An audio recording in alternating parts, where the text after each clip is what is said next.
জাতীয় সড়ক সম্প্রসারণ করা সহ বিভিন্ন উন্নয়নমূলক সরকারি কাজ করতে রাস্তার পাশে থাকা দীর্ঘ বছর পুরনো গাছ কাটা হয়েছে, কিন্তু গাছগুলি না কেটে রাস্তা সম্প্রসারণ করার মতো কোনো বিকল্প উপায় ছিল না। তাই পরিবেশ অক্সিজেনের মাত্রা স্বাভাবিক রাখতে 5 জুলাই 5 মিনিটে 5 লক্ষাধিক গাছের চারা রোপণ করা হবে।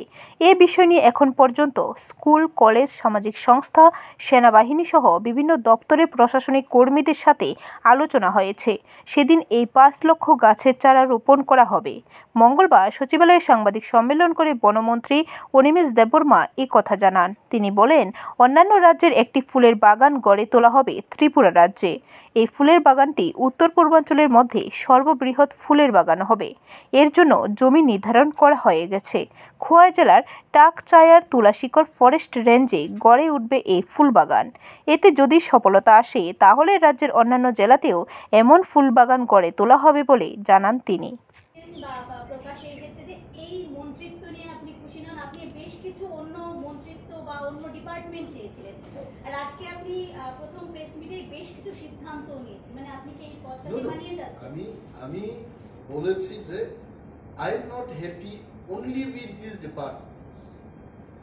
আমাকে যা ডিপার্টমেন্টটা দেওয়া প্রিন্টিং এন্ড স্টেশন কি প্রিন্টিং দাও, আমি একদম খোলাখুলি বলবো। আই টোল্ড অলরেডি, এটা আমি বলেছি, এটার মধ্যে না করার কি আছে, কিন্তু যেহেতু আমি ফরেস্ট মিনিস্টার আমাকে এইগুলো সিদ্ধান্ত নিতে হবে। আবারও বলছি, আমি মাননীয় মুখ্যমন্ত্রীকে দেখা করে এটাও বলেছি, few days back also I met, আমি বললাম যে এই রাজ্যের পিছিয়ে পড়া মানুষদের জন্য 22 বছর রাজনীতির জীবনে আছি, কখনো জল খেলাম, কখনো গোলা জল খেলাম, কখনো আবার ঠান্ডা জলও খেয়ে রাজনীতি করলাম।